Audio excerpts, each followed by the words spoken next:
E estamos de volta com o BBcast, o seu podcast de automobilismo e outras nerds. No episódio de hoje vamos falar sobre o GP do Bahrein e aqui comigo eu tenho a Débora Santos Almeida. Olá amigos, sejam bem-vindos a mais esse programa e o nosso review. Parece que a Renault foi atingida pelo raio da morte. É engraçado, né? Os dois carros tiveram uma pane ali, simplesmente pararam, mas não vamos antecipar a pauta, né, Débora? Vamos agradecer aos nossos apoiadores, que são aqueles que toparam a nossa campanha coletiva e contínua de financiamento para poder auxiliar o BP na manutenção dos seus servidores, na aquisição de novos equipamentos. Estamos felizes aí que a cada semana sempre entram 2 apoiadores novos, mas vamos agradecer todos eles, que é o Ricardo Bannerman, Maia Barbosa, Eliezer Teixeira, Luiz Félix, Arthur Felipe, Thiago Bullet, Rafael Celone, Will Mesquita, Anthony Santos e Rogério Froner. Exatamente, muito obrigada por estarem apoiando o nosso trabalho.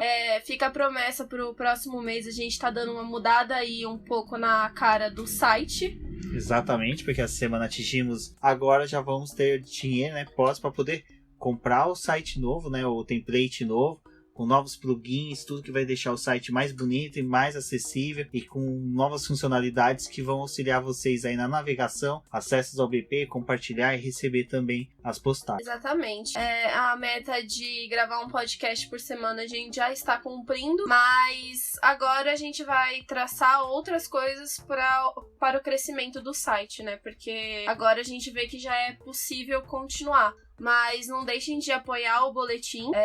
Esse apoio é muito importante pra gente, tanto no site quanto no podcast e em outros planos que a gente tem pro futuro do site. Exatamente. E no post desse episódio tem lá o link para você acessar o nosso perfil, as propostas dentro do Apoia-se. Fica o convite a todos. E bom, vamos ao GP do Bahrein. Que, né, Débora? A gente já tinha previsão, no preview a gente já falou que o GP do Bahrein seria a casa da Ferrari. A Ferrari tinha bom retrospecto lá, os números sempre favoreceram a Ferrari. A gente não esperava um domínio tão avassalador como foi nos treinos livres e no treino classificatório. Exatamente, como a gente tinha falado no próprio preview, né? Geralmente a Mercedes vinha fazendo a pole e a Ferrari levava melhor na hora da disputa da corrida. Mas foi algo que não aconteceu durante o final de semana. A Ferrari acabou dominando todos os treinos livres, ou com o Vettel ou com o Leclerc. Depois, na classificação, a gente acreditou, né, que aquele modo festa ia estar liberado para própria Mercedes conseguir passar a Ferrari. Não foi algo que aconteceu. O Leclerc brilhou no sábado, né?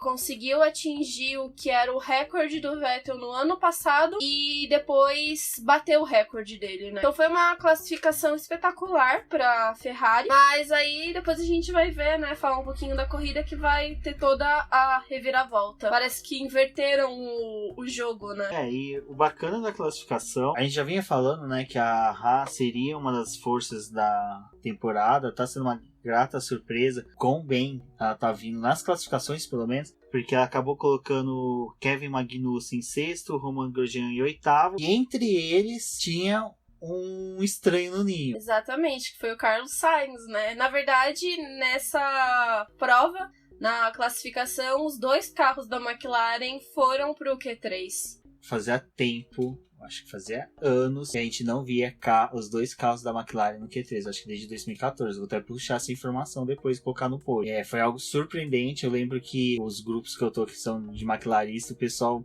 tipo, era como ganhar a Copa do Mundo, era uma alegria. Então tinha que não durou muito na corrida, mas como ainda estamos no quadro, eu acho que é legal ressaltar isso, né? E como tanto a gente teve a subida das 2 McLarens, a gente teve quedas de pilotos, né, no Q1 e no Q2 que foram surpreendentes. Sim, mas essas quedas, às vezes... Agora pra mim, olhando assim, eu vejo que parece que o grid dos 10 tá muito pequeno pra toda essa disputa que tá tendo no meio. Apesar de que a gente viu que o Ricardo não avançou, o Nico Hülkenberg também, os 2 carros da Renault não chegaram nem perto de ir pro Q3, né? O mais próximo foi o Ricardo, mas mesmo assim não foi aquela performance brilhante, né, que a Renault havia prometido. Mas de qualquer forma eu continuo ressaltando isso, que parece que o Q3 agora ele anda muito injusto. E a gente também consegue ver uma variedade de equipes, né? Não é mais aquela coisa encaixadinha que era Ferrari, Mercedes e Red Bull. Assim, como eu posso dizer? Só... Era aqueles bloquinhos que a gente via das equipes, né? O meio já tá bem mais misturado essa temporada. Exato. E falando sobre o Q3 não, das classificações de quem foi eliminado, um que tá deixando a desejar é o Pierre Gasly. Ele tá sofrendo muito, eu não sei se é uma questão de adaptação com a nova equipe, com o novo carro, tudo bem, todos eram grupo Red Bull, mas ele não tá se encontrando dentro do carro, não tá se encontrando dentro da equipe, porque ele ficou em 13º, muito distante do 5º lugar do Max Verstappen. Tá deixando a desejar bastante esse desempenho dele. Na verdade, a gente vê uma disparidade às vezes nessas duplas, né? Porque o próprio Albon, na verdade, nessa corrida, ele ficou bem à frente do que o Kvyat conseguiu fazer. E também, por ser um piloto experiente, já passou pela Red Bull e pela Toro Rosso, deixou um pouco a desejar nessa classificação. Exato, mas uma coisa que chega a ser interessante, o Pierre Gasly tá tendo desempenho das STR, ele tá sempre próximo das duas, então é aquela coisa que eu falei, ele parece que ainda não se encontrou nessa questão de estar numa equipe de ponta, numa equipe da frente. O que fica a dúvida é, quando que realmente o Mark vai promover o Kvyat para Red Bull para que o Max Verstappen possa vencer uma corrida? Agora vamos entrar na corrida e já vamos aproveitar, então, não falando já não falando assim dos vencedores, vamos falar sobre o Max Verstappen, porque o desempenho dele é o que ele tá tendo do carro da Red Bull, tá sendo muito mais fator Verstappen, carro bom, do que motor Honda. Porque eu acho que o reflexo do que é o motor Honda é o que é o Gasly. Eu acho que o que o Verstappen tá fazendo de estar em quinto, quarto, brigando por um pódio, é muito mais fator Verstappen, braço Verstappen, do que realmente um motor Honda de grande desempenho. Eu acho, só para concluir, eu acho que é muito mais parecido o que era Vettel na época da Red Bull, quando ele tinha o Mark Webber. Era um piloto que se destacava perante ao seu companheiro de equipe. Se tinha essa disparidade. Às vezes o Webber brilhava uma vez ou outra, tinha uma vitória ou outra, né? O Max Verstappen tá sendo esse diferencial do desempenho da Red Bull. Então eu acho que a questão agora é a Red Bull pensar se compensa ainda manter o Pierre Gasly. Isso que você falou é verdade, porque eu fico pensando, se o Ricardo tivesse esse ano o carro é um carro bom, casou com o motor Honda, sim,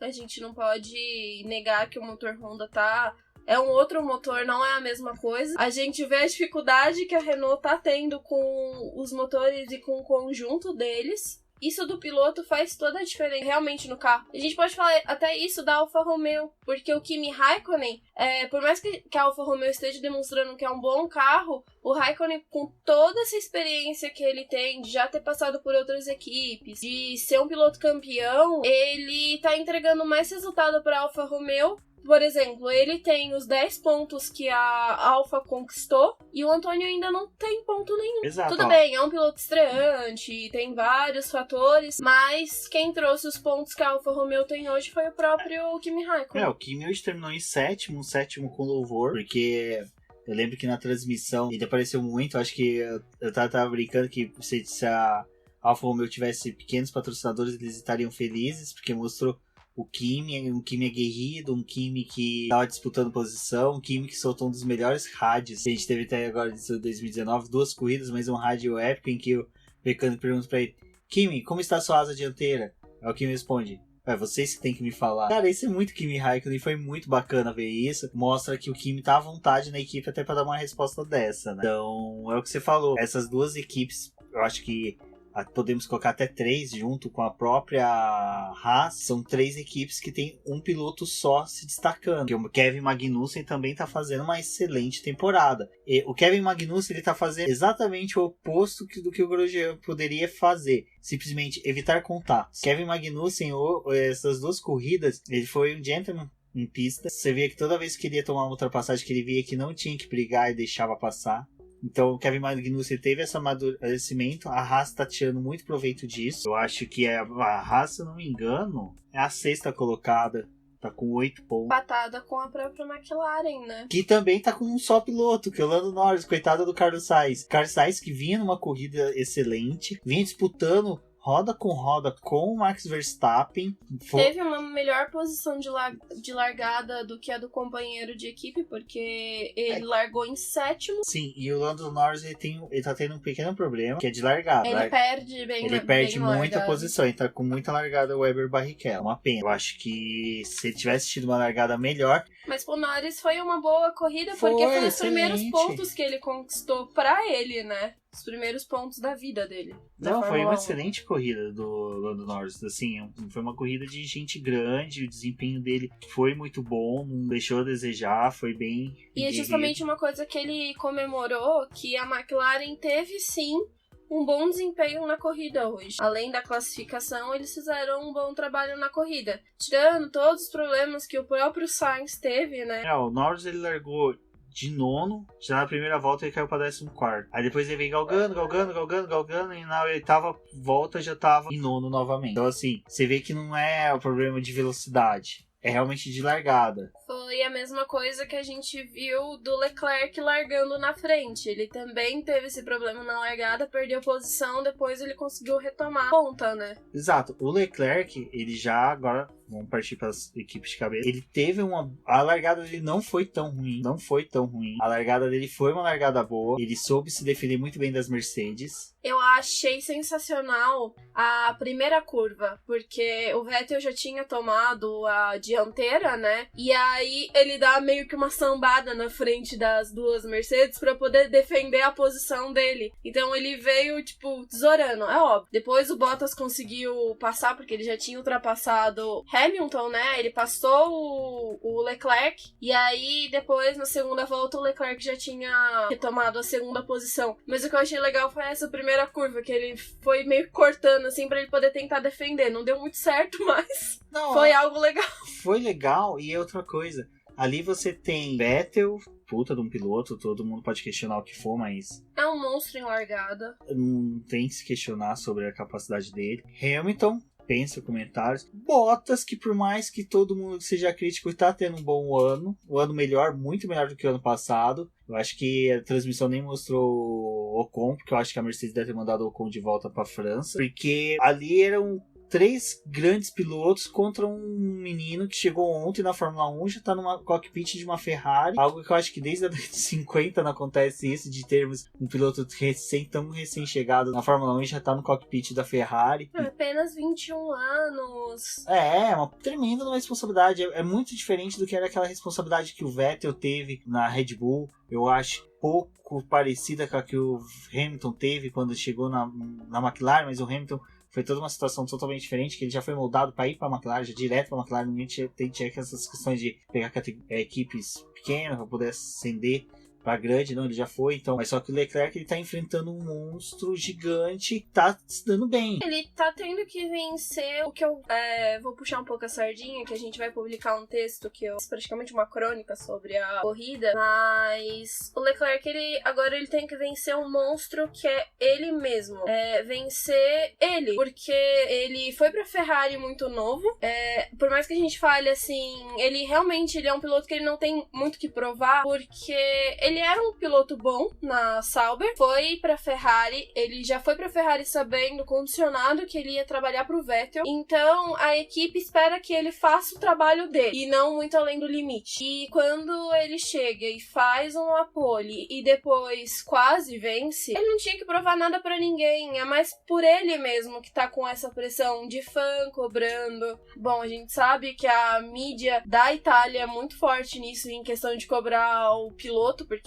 o Vettel vive sendo massacrado agora, depois, né, dessas várias tentativas de conseguir um título pra própria Ferrari. Então o Leclerc ainda tá naquela coisa de transitando entre eu tenho que entregar o meu trabalho, mas não tô sendo extremamente cobrado porque eu ainda sou novo aqui. E a Ferrari mesmo tá tendo que lidar com isso, né? Ela veio de conflitos internos e de um ano bem complicado no ano passado, e aí colocou um piloto mais novo que eles talvez acreditassem que não fosse aquele piloto ideal para poder fazer o melhor campeonato possível, então até por isso ele não tem a vez de ser um primeiro piloto, né? Vettel tem mais experiência e tudo mais, mas o Leclerc, ele tem que tentar se acalmar. A gente viu até os próprios rádios dele, né? Ele ficando afoito de o carro tá perdendo potência e ele não conseguir. E a equipe falando assim, vai com calma, porque você só precisa chegar. Você só precisa trazer o carro pra gente. Traz o carro. Não tenta fazer outra coisa, porque a gente só espera que você termine essa prova. E era aquela questão mesmo já do piloto maduro, né? Que o piloto maduro, ele já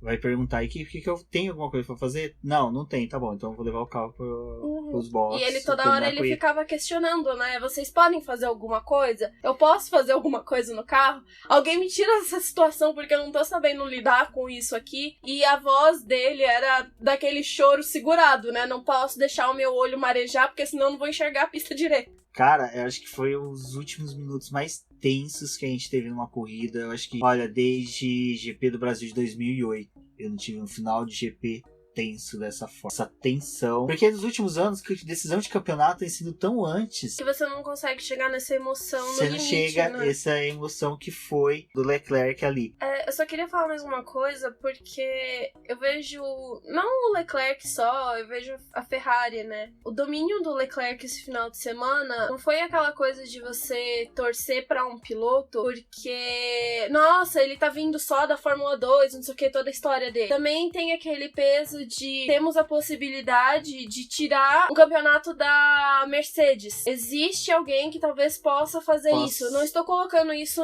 nele, mas qualquer outro piloto que consiga terminar a corrida na frente e consiga ir tirando esses pontos da Mercedes, é como se fosse buscando a quebra da era que a Mercedes construiu pra ela. Não é só isso. O Leclerc no pódio, a vitória do Leclerc ia ser a primeira vitória de um piloto da academia Também. da Ferrari. Quantos anos a gente vem vendo a Ferrari colocar algum piloto na academia dela e esse piloto, sabe, simplesmente desaparecer no...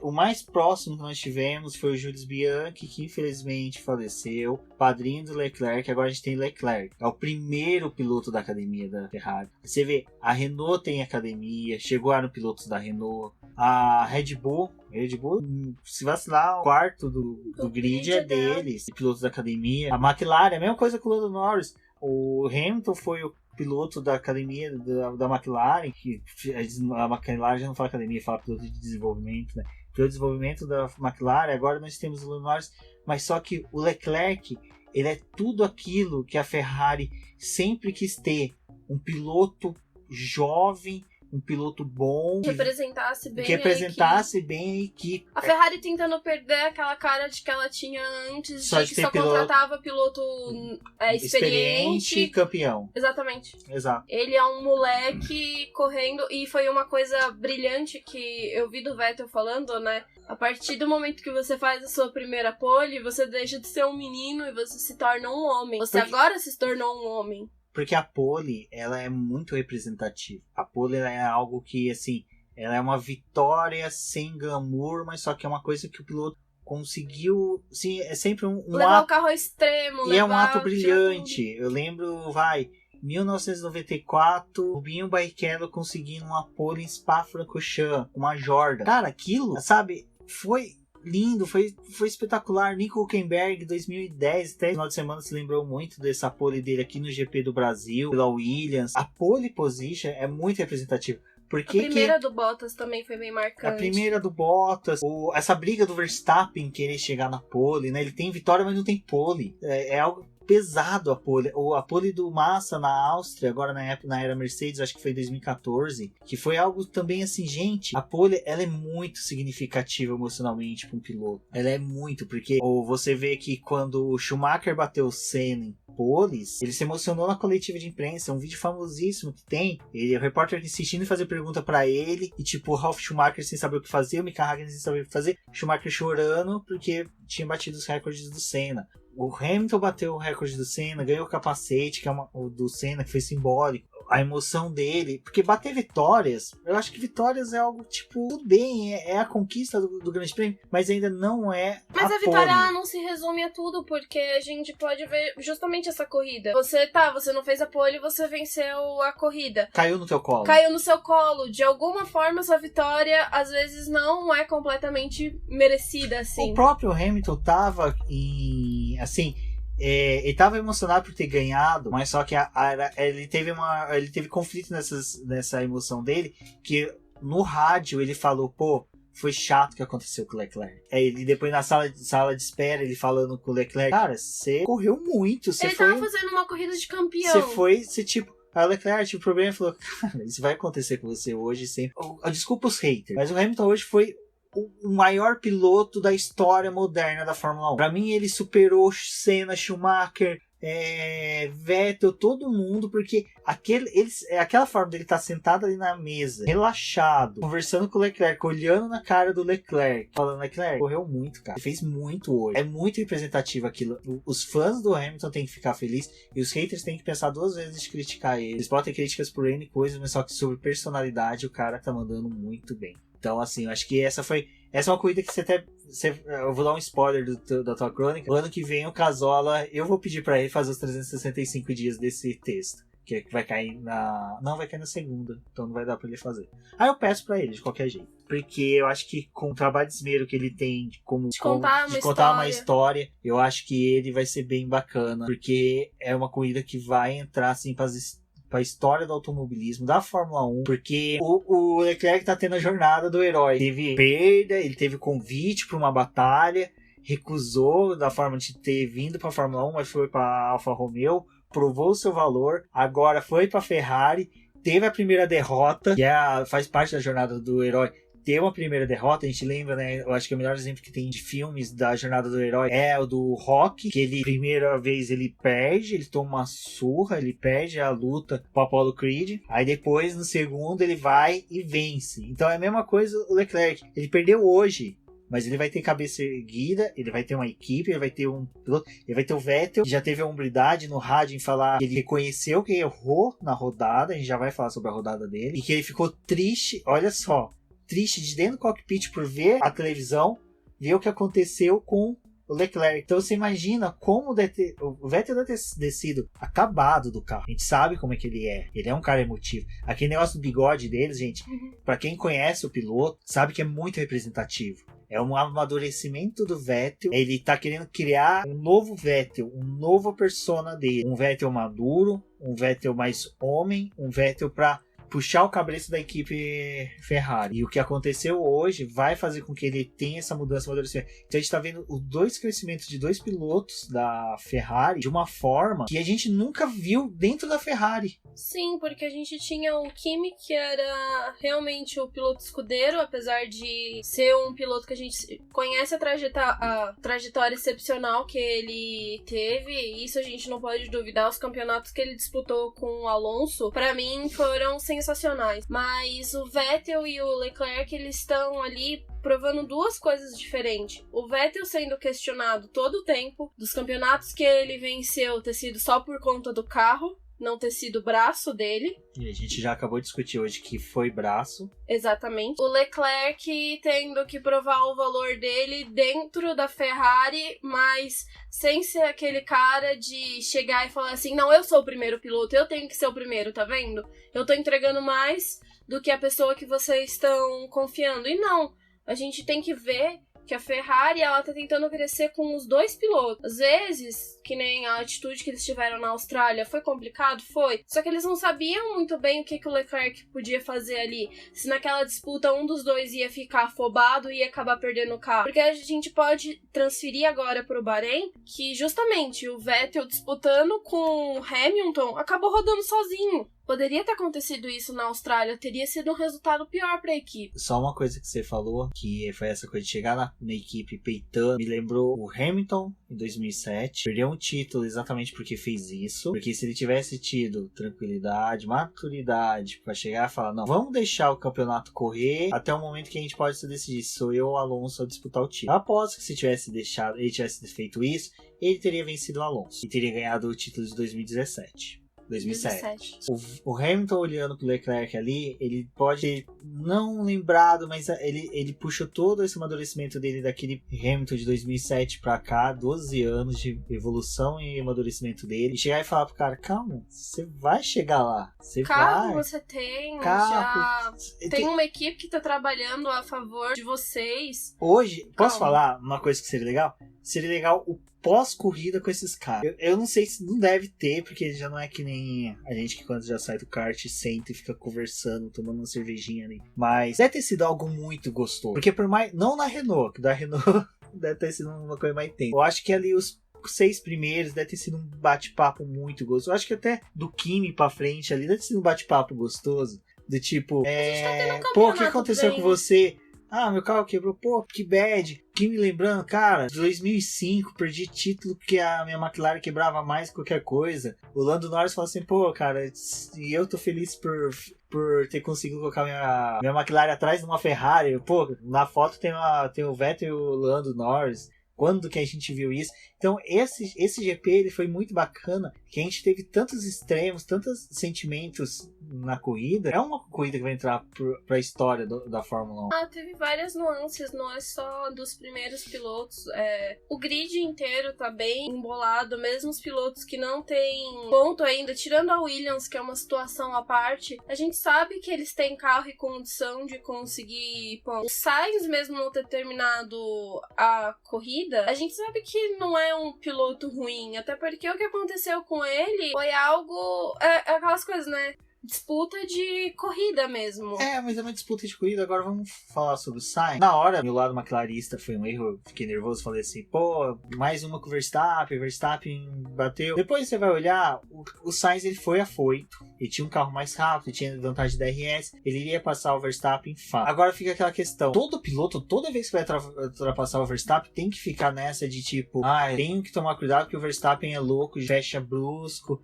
Ele é desleal na defesa de ultrapassagem. Eu acho que isso é algo que tinha que ser discutido aí na Fórmula 1. Olha, uma coisa é você sempre defender, ser aguerrido. Outra coisa é você prejudicar a corrida do outro. É você levar o outro a se prejudicar. Porque aquele negócio do Senna, vamos fazer, eu vou fazer a ultrapassagem de você e te dou a opção. Ou você bate ou você deixa eu bater. Ou passar.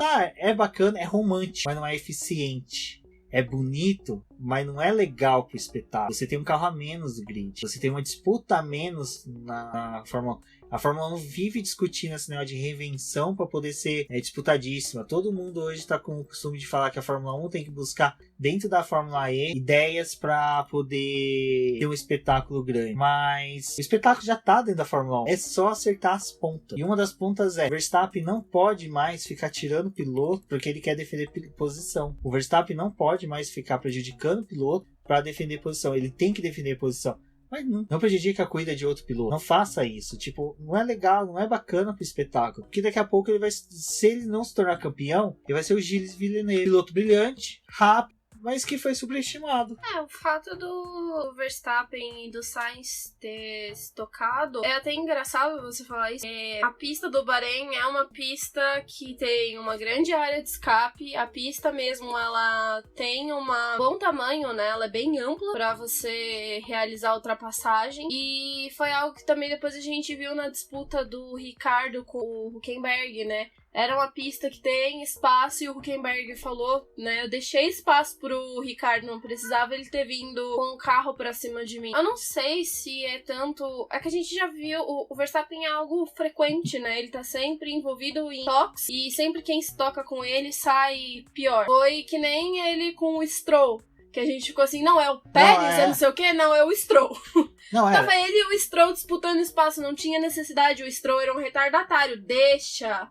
O retardatário repetindo o que aconteceu em Interlagos. Exatamente, deixa um retardatário. O retardatário tá com um pneu novo, ele tá mais rápido que você. Deixa. Usa a vantagem do cara que tá na tua frente, usa DRS depois. A pista do Bahrein por estar com 3 zonas de DRS. Obrigado, organizadores que ouviram o BBcast do Preview. Exatamente. Que é onde a gente criticou e falou, 4 retas longas e os caras me colocam só 2 zonas de DRS porque não coloca 3. Viu? O pessoal lá do Bahrein tá ouvindo o BBcast. Torço para que eles se tornem apoiadores. Exatamente. Como é que se falaria no idioma deles para poder... I don't know, but I need the cash. Não, tem que ser algo árabe. Habibis, esfirrados, alguma coisa assim. Enfim, tornem-se apoiadores, porque vocês estão ouvindo a gente colocar a terceira zona de DRS. Mas voltando, o Verstappen, não é que ele tinha que ter dado espaço, ele tem que optar também por preservar a corrida do outro. É aquela coisinha de que você não dirige para você dirige também para os outros. O Verstappen, como a gente falou, esse lance na hora do Stroll, o Stroll tava mais rápido porque ele tava com pneu novo, gente. Deixa o cara seguir. Não, disputando, tipo, era Stroll. Cara, é o piloto mais... Ele é pior que você, Verstappen. Porque o cara tá pagando pra estar ali. Literalmente. Ele faz o que ele bem quer no carro, então, porque ele vai ter peça pra poder repor.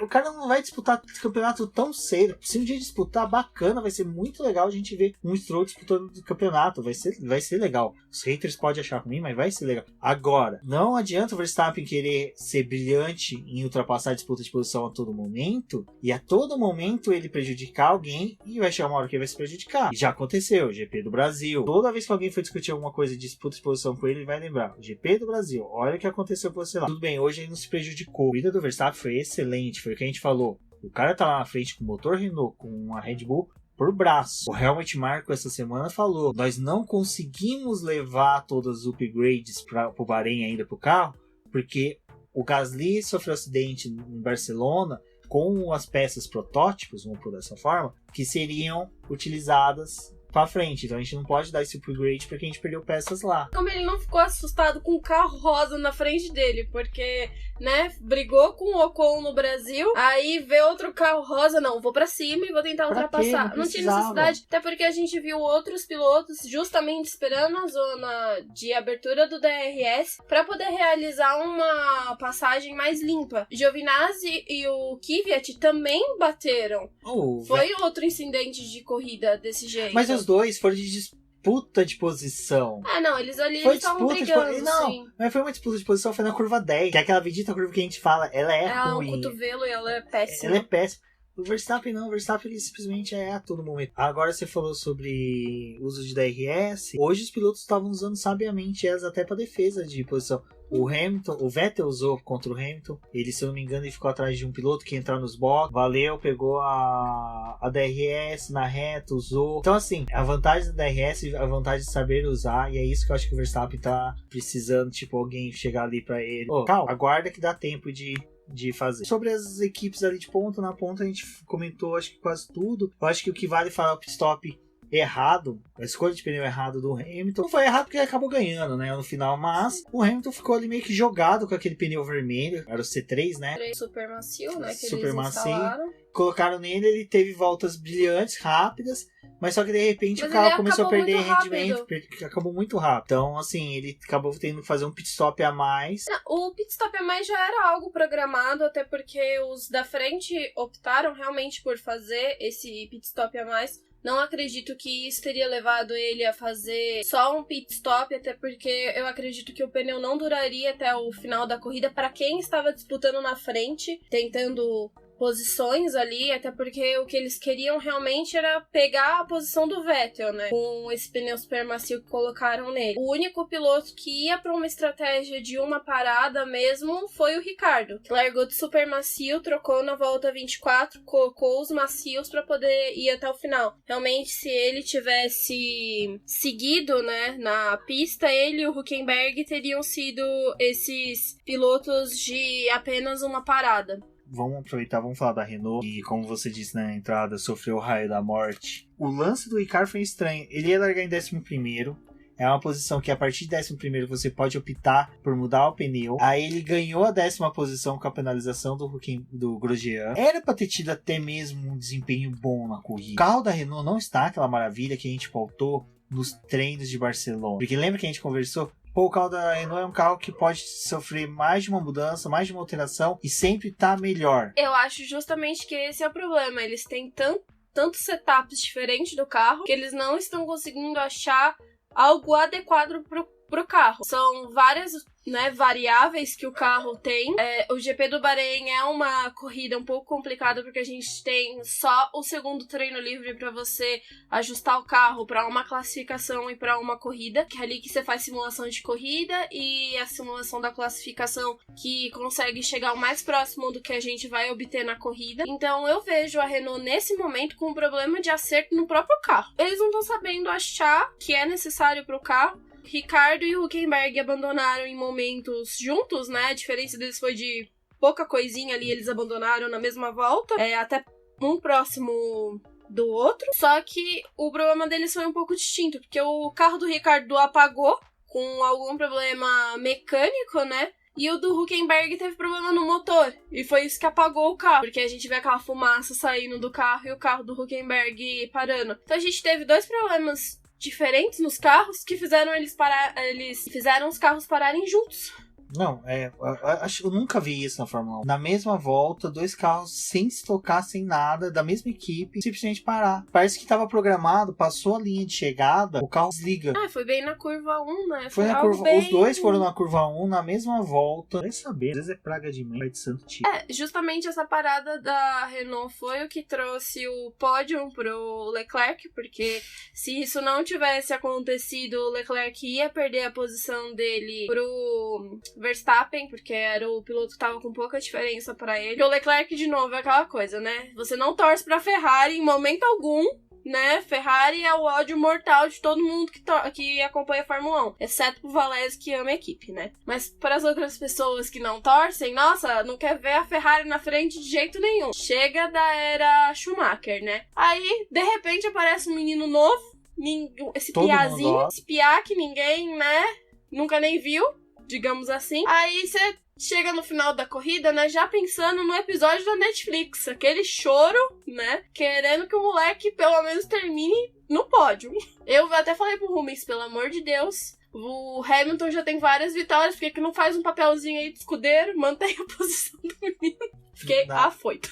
O lance do Leclerc é engraçado. Hoje praticamente é uma ode ao Leclerc esse podcast, porque correu muito, assim. Cara, foi gostoso demais ver a corrida dele. Foi até a parte da quebra, desculpa, foi muito bacana acompanhar. A gente olhava o timeline, né, os tempos. E a gente fazia do Bahrein, até lembrando a corrida do ano passado, foi uma corrida fácil pra Ferrari. Nossa, cara... Pneu no frangalho... Mecânico com a perna quebrada. Kimi tava correndo bem. Kimi tava, se não me engano, tava em segundo, alguma coisa assim. Tava uma corrida boa. De repente, do nada, a Ferrari teve um reviravolta. Teve a vitória? Teve. Mas foi um pódio com o mesmo clima pra Ferrari. Porque tinha o Francesco lá, tava machucado com a perna quebrada. Que é o mecânico...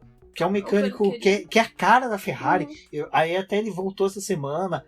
Os câmeras, toda vez que filmava o box, procuravam focar ele. Então, a Ferrari tá tendo, né, nas 2 últimas corridas, uma situação no Bahrein que tá sendo bem tensa. Que, tipo, eu acho que por ser o país dos donos da McLaren, o pessoal lá tá caprichando na macumba contra a Ferrari. Exatamente. Agora a gente também assiste, né, essas 2 corridas que teve, já pensando nos momentos Netflix, porque, como disseram no Twitter, né, a Renault e a Haas estão fazendo de tudo pra poder dominar mais uma temporada.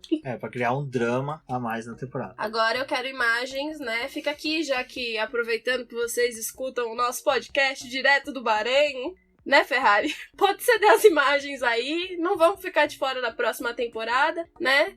Se decidir colocar aí, pode citar aqui o BP. Eu acho que vai ser só mesmo na próxima temporada do Drive of Survive que a gente vai ver o pódio, que a gente vai ver a saída, porque novamente a Globo... Dá aquela tesourada. Aquela tesourada bonita. Meu pai...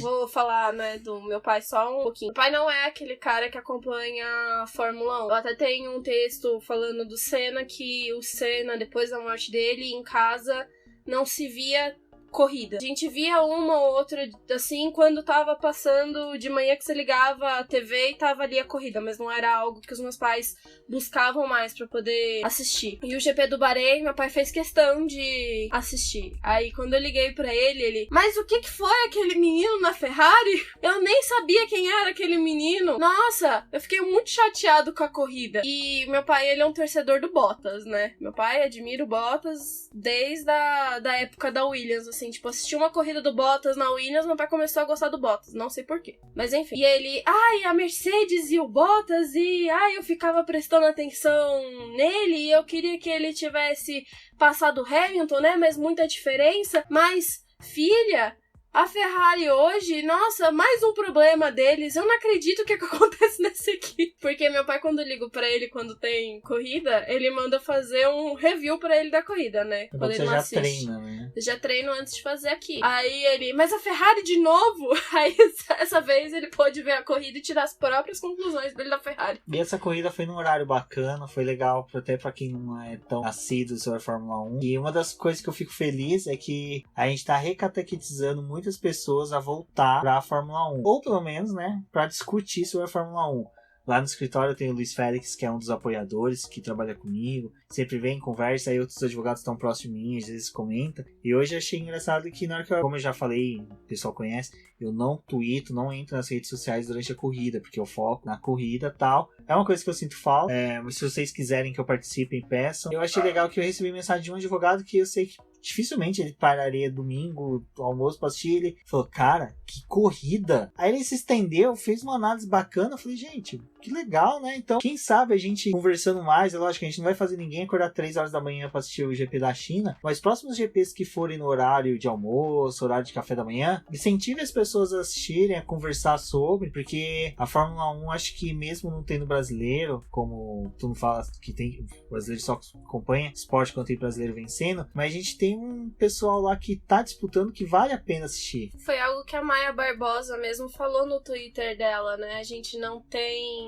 brasileiro, mas o Brasil consegue levar nos Trending Topics, quando tem corrida, a hashtag da Fórmula 1 lá pra cima. Sim. Todo mundo comentando. Então eu acho legal até mesmo para as pessoas que não assistem. Hoje não tem mais TV Globinho, né? A Fórmula 1 tá roubando o desenho de ninguém, roubando nada, tudo pra poder assistir.